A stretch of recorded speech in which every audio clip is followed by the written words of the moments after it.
Some years ago, a room full of kindergarten teachers stood up and screamed that we were about to break an entire generation of readers. Everybody nodded. Everybody agreed. And then we did it anyways. This week, I'm telling you what it looked like from the only seat in the building where you could see the whole thing coming. Mine. Welcome back to the Veteran Teacher Files. I'm the Dragon Lady, and this week we're doing something I've never done before on this show. We are going 3 days deep. Monday, Wednesday, Friday, one story. And by Friday, I promise you, it is going to land somewhere personal because it ends in my own classroom with my own kids 7 days into the school year. But we don't start there. We start 6 years ago because you cannot understand what's sitting in my 7th and 8th grade classroom right now without understanding what happened to them before they could even read. So let's go back, way back, to when I wasn't even in the classroom. So picture this. It's the 2019-2020 school year. I'm not in the classroom. I'm not a teacher that year. I'm an instructional coach. And I'm splitting my time between 2 different school sites. 2 different staffs, 2 different principals, 2 different vibes entirely. And that actually turns out to matter because it means that when the world ended in March of 2020, I didn't just get one school's panic, I got 2 schools' panic in stereo. And let me tell you, who was panicking the loudest? It wasn't the 8th grade teachers. It wasn't the high schoolers freaking out about missing prom. Bless them. It was the kindergarten and 1st grade teachers. These women, and it was mostly women, let's be honest, were sounding an alarm that I have never forgotten. And I need you to understand, they were right about every single word of it. They were saying, these babies need to see our mouths to learn their sounds. They need to see us 3 feet away doing small group reading instruction. They cannot learn to read through a screen. And on top of that, attendance. Who's going to log in every day? Who's watching a 5-year-old make sure they log in? I had just left 1st grade the year before. I knew exactly how right they were. And here's the part that still sits with me. I agreed with every word, and there was absolutely nothing anybody could do about it. The entire country was shut down.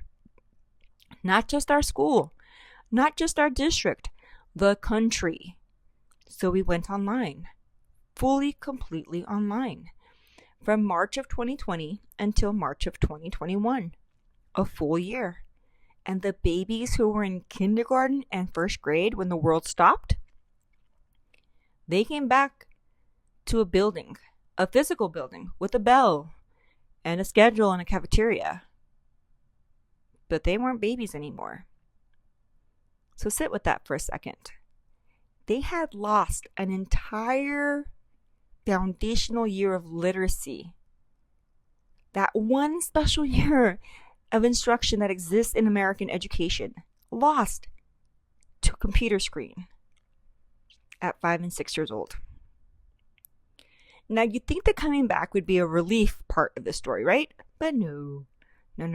The comeback was not that. We did not walk back to school with open arms. We walked back on an A-B schedule. Half the kids in the building on Monday and Tuesday, the other half Wednesday and Thursday. And it changed depending on which school you were at, so don't even ask me to explain it in full detail or consistently because it wasn't consistent. And for the kids who were in the building, we did something that I genuinely think we're going to look back at as one of the strangest experiments in American teaching history. Blended learning. But hold on. Because we had kids physically in front of us, and we had kids live streaming from home at the same time. And we were expected to teach both audiences simultaneously while wearing masks from behind plastic partitions. Oh, the partitions. Let's talk about the partitions. Every single desk had one. Little plastic barriers with a cutout window in the middle so you could theoretically see the kid's face. Some teachers peeled the plastic film off the window so it was an actual clear window. Some didn't, which means some of our most vulnerable, most literacy-starved students spent their return in person sitting in a mask inside a plastic box, looking at a fogged up piece of film instead of their teachers' faces. The exact thing the kindergarten teachers begged us not to let happen happened in a box with a window they couldn't even see through. The following year, 2021-2022. That's the year that school felt technically optional, because we had optional virtual reality or optional virtual classrooms. And that single word, optional, broke the entire system. And I watched it break from the inside, because that was the year that I got pulled out of coaching entirely and put into a classroom of my own, virtual TK. Here's why they needed me there. Teachers who were close to retirement just left during COVID. Gone. On top of that, credentialing programs slowed way down, so there weren't new teachers coming up right behind them. On top of that, we had no substitutes. On top of that, long-term subs were basically mythical creatures. And on top of all of that, we had 10-day quarantines eating classrooms alive. One kid, one teacher, one exposure at a time. If you were a student who came back on campus that year, God help you if you sneezed. One sneeze and you were in the front office. One trip to the front office and there was a real chance you were headed home for 10 days.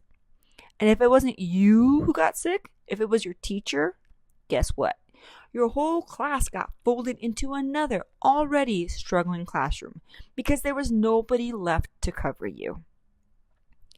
I lived a version of this myself. I was pregnant that year, and I chose not to get vaccinated because I had a growing body inside of me, and that was my call to make. Anyways, that meant every single week I had to leave campus, drive to this district office, and get my nose swabbed in front of my coworkers. Every week, the walk of shame through the office, announcing without saying a word, yes, I'm one of the unvaccinated ones. Depending on which building you were walking through that day, that could be a completely neutral moment, or it could be one of the most awkward 100 feet of your entire week. Tensions were that high. Politics had crawled all the way into our hallways. And I want to give you 2 moments from that year, because I think they'll tell you everything about how far things had gone. The first one. A parent at one of my sites got called in again to pick up their sick kid. It was the 2nd or 3rd week of school. The kid had barely even started the year with all of the quarantines, and the parent lost it. Started yelling at the front office secretary, "What am I supposed to do? I have to go to work. I can't keep taking off for this." And it escalated. It escalated to the point where that parent pulled out a gun in the front office. Nobody was hurt. The parent was taken into custody. The school was evacuated. But that happened in an elementary school office because of a sneeze and a system that had absolutely nowhere left to bend. The second one happened on my own screen. I was teaching virtual TK live to a room full of 4 and 5-year-olds. And one of my students' parents came into the frame and physically yanked their child and began hitting him on camera in front of the entire class. That was one of the hardest CPS reports I've ever had to file in my entire career. That's the year the COVID babies were living through, not the shutdown. That part, honestly, in hindsight, might not even be the worst part. It's what came after. So that's where we will leave it today. A generation of babies who lost their foundational years to a screen came back to plastic boxes and fogged up windows, and then landed in a school year so unstable that we had a parent pull a gun in a front office and a child get beaten live on a Zoom call. On Wednesday, I'm going to tell you where that wave went next because I followed these exact kids. Third grade, fourth grade, all the way to a wellness center built just for them by the time they hit sixth grade. This wasn't a 1-year story. This is a slow motion wave. And I had a front row seat to every single part of it. If this hit you the way it hit me putting it together, I want to hear from you. Here's my question for you this week. If you were teaching or parenting during those return to school years, what's the one moment that still sits with you? Drop it in the comments. I read every single one. This has been the Veteran Teacher Files. I'm the Dragon Lady. Thank you for spending this time with me. If you're not following yet, hit that button. Subscribe so you don't miss Wednesday. And if you know a teacher who lived through this exact wave, send them this episode. They need to know someone's finally saying it out loud. See you Wednesday.